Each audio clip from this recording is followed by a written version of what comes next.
Summary act 1 the merchant of Venice by William Shakespeare.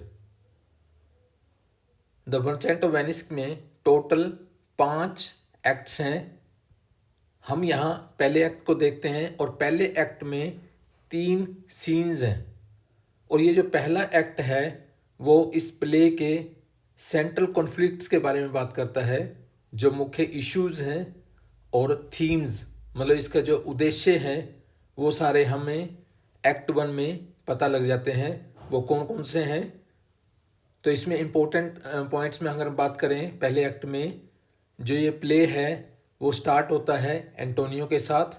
Antonio जो है वो काफ़ी अमीर मर्चेंट है, मतलब व्यापारी है वेनिस का, और प्ले का नाम भी है the merchant of Venice. Antonio जो है वेनिस का मर्चेंट है और वो काफ़ी उदास है, मेलनकली, वो अपनी इस उदासी को व्यक्त कर रहा है। तो एंटोनियो जो है expressing his melancholy to his friends, इसके साथ 2 दोस्त हैं, सेलेनियो एंड सेलिनो, उनको अपनी उदासी के बारे में बता रहा है कि मैं उदास हूँ। और वो कहते हैं कि he does not know why he is feeling this way. Antonio को खुद को नहीं पता वो उदास क्यों है। उसके जो दोस्त हैं सेलेनियो एंड सेलिनो वो अंदाज़ा लगाते हैं that it may be due to his ships.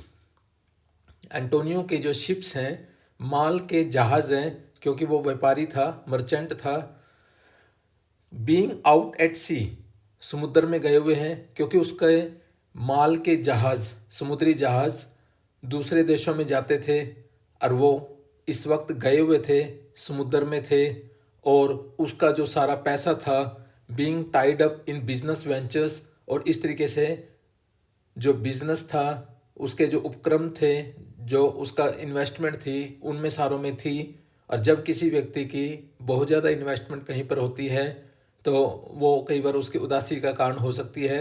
ऐसा एंटोनियो के जो दोस्त हैं सेलेनियो और सेलिनो वो कहते हैं, अंदाज़ा भी लगाते हैं। और फिर और हमें ये पता लगता है कि बसेनियो जो है एक और फ्रेंड है और जो कि काफ़ी क्लोज फ्रेंड है एंटोनियो का, एंटोनियोस डियर फ्रेंड, वो अब आ जाता है और वो सारे ये जो तीनों का ग्रुप है, सेलेनियो, सेलिनो और एंटोनियो, वो उनका स्वागत करते हैं। और यहाँ पर जैसे बसेनियो आता है वो आकर कहता है एंटोनियो को कि उसे 3000 डकेट्स चाहिए, लोन लेना चाहता है, उसे ज़रूरत है, और जिस पे एंटोनियो सहमत हो जाता है टू गिव।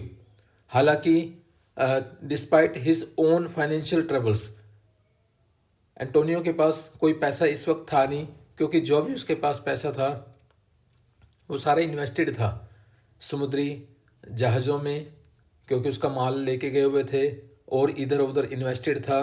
तो इस फाइनेंशियल प्रॉब्लम के बावजूद भी एंटोनियो सहमत हो जाता है अपने दोस्त बसेनियो की मदद करने के लिए, जैसे वो 3000 डकेट्स की डिमांड करता है।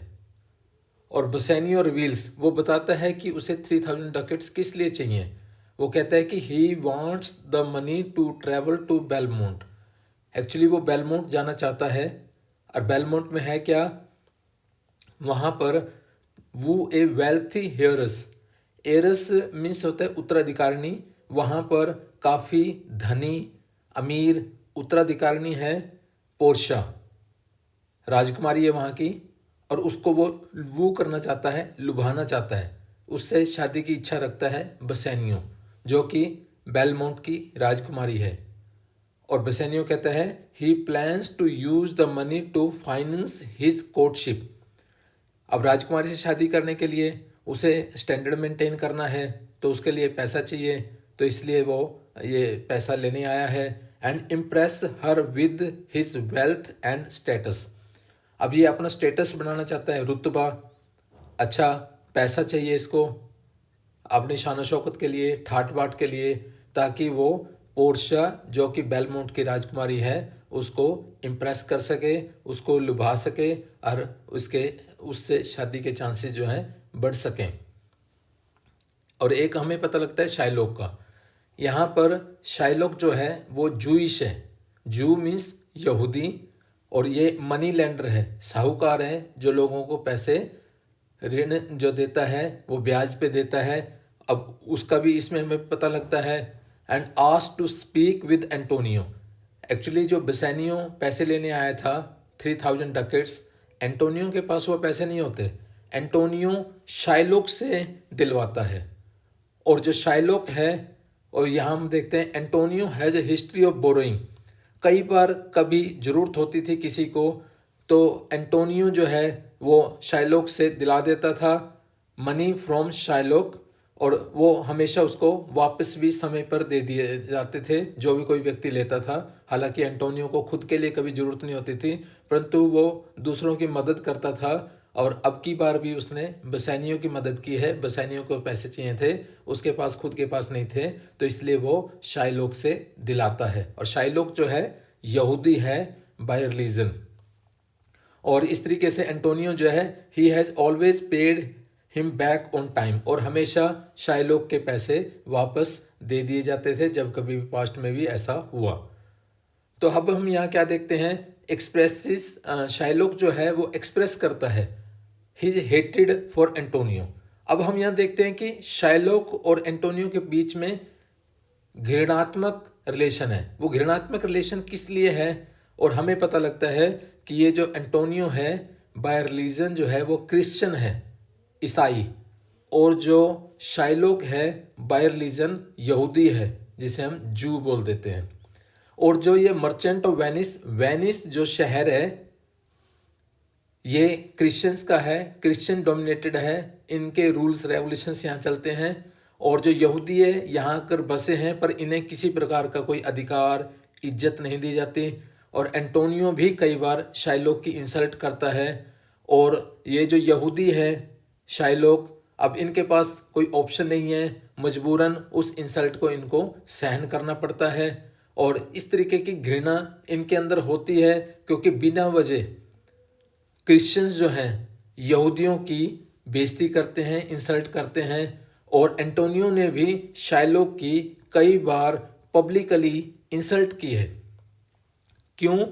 For charging interest on his loans.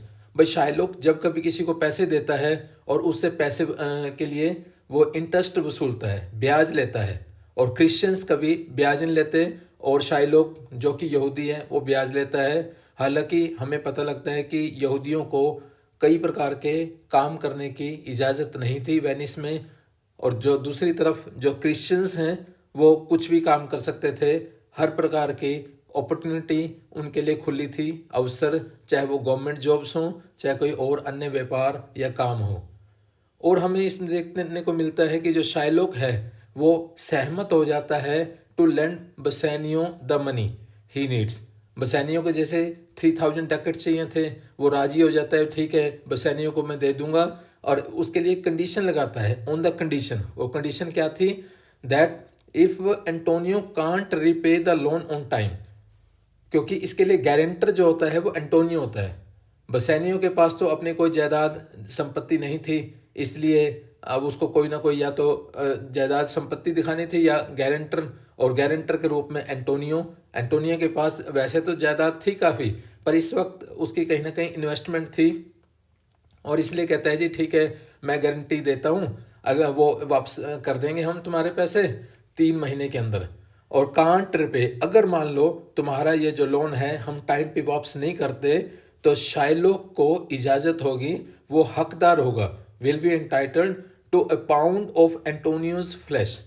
शाइलोक demand करता है, एक एग्रीमेंट साइन कराता है, नोटरी से आगे साइन कराता, वो वेरीफाई कराते हैं कि अगर 3 महीने के लिए जो 3000 डकेट्स शाइलोक ने दिए हैं, जिसके लिए एंटोनियो गारंटर है, तो वो अगर 3 महीने में वो डकेट्स मनी वापस नहीं होती, तो शाइलोक जो है वो एंटोनियो के फ्लैश को ले सकता है। कितना?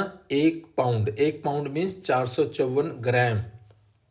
और फिर हम क्या देखते हैं, मीनवाइल पोर्शिया इज इंट्रोड्यूस्ड। और पहले एक्ट में हमें पोर्शिया के बारे में पता लगता है। इसमें हम क्या देखते हैं, विद हर सूटर्स, क्योंकि पोर्शिया राजकुमारी है और उससे शादी करने की इच्छा रखने वाले कई राजकुमार आते हैं, और who must choose the right casket.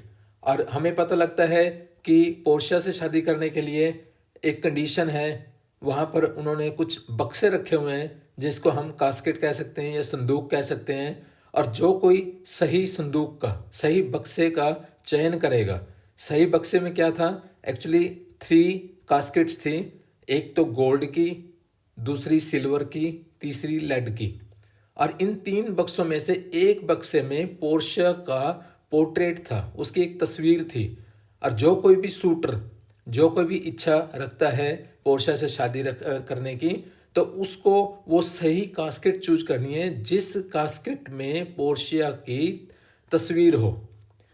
To win her hand in marriage, शादी करने के लिए ये कंडीशन थी, जो कोई ये सही कंडीशन पे खरा उतरेगा तो वही शूटर पोर्शिया से शादी कर सकता था। तो we learn that Portia's father has set up this test. ये इस तरीके का जो लॉटरी सिस्टम है वो पोर्शिया के फादर ने कंडीशन लगाई थी कि इस तरीके के टेस्ट को पास करना होगा to ensure that she marriage someone. क्योंकि पोर्शिया के फादर को लगता था कि पोर्शिया के लिए जो सही लड़का जो से शादी करेगा वही होगा जो सही बॉक्स का चयन करेगा, जिस बॉक्स में पोर्शिया की तस्वीर होगी और वास्तव में उसके हिसाब से वही उसके वर्दी मतलब लायक होगा पोर्शिया के।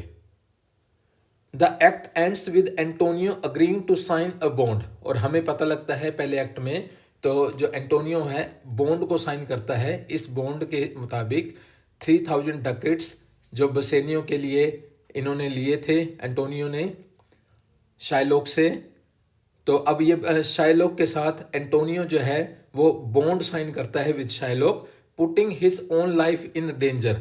और इस जो एग्रीमेंट या जो बॉन्ड साइन किया तो इसमें अपने जीवन के को भी वो खतरे में डाल देता है for the sake of his friend. इसका फ्रेंड जो है बसेनियो के लिए 3000 डकेट्स जो लेता है वो अपनी लाइफ के भी रिस्क ले लेता है, क्योंकि उसमें कंडीशन ये लगाई थी अगर 3 महीने में एंटोनियो शाइलोक को पैसे वापस नहीं करता तो शाइलोक हकदार होगा 1 पाउंड ऑफ फ्लैश के लिए, जो कि वो एंटोनियो के शरीर से कहीं से भी वो काट सकता है।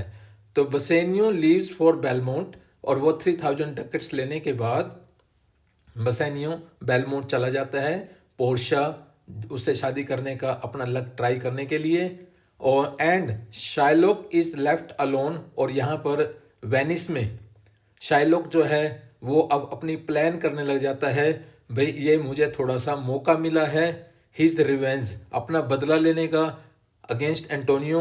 क्योंकि एंटोनियो अक्सर शाइलोक की, जो कि एक यहूदी था, या बाकी यहूदियों की बेइज्जती करता रहता था। अक्सर ऐसा सभी क्रिश्चियंस करते थे सभी यहूदियों के खिलाफ। This act sets up the place major conflicts. तो इस तरीके से हमें मेजर कॉन्फ्लिक्ट्स के बारे में इसमें पता लगता है। इसमें जैसे हमें देखने को मिलता है इंक्लूडिंग द टेंशन बिटवीन, जो मेजर टेंशन थी क्रिश्चियंस मीन्स ईसाइयों और यहूदियों के बीच में, and the dangers of borrowing and lending money. और किस तरीके से जैसे इन्होंने बॉन्ड पे साइन किया था तो कि पैसे उधार लेना या देना, तो इसके भी अपने आप में किस तरीके से ये खतरों से भरा होता है वो हम इस प्ले में आगे जानेंगे। And the power of love and wealth. और प्यार, जैसे कि मतलब एंटोनियो और बेसेनियो का आपस का प्यार, एंटोनियो उसके लिए इवन अपनी लाइफ का रिस्क लेके भी उसके लिए पैसे उधार लेता है, और जो बेसेनियो है वो पोर्शिया से शादी करने के लिए उस के प्रति भी अट्रैक्टेड है और उसकी वेल्थ के प्रति भी। तो ये सारी चीज़ें हमें इस फर्स्ट एक्ट में पता लगती हैं।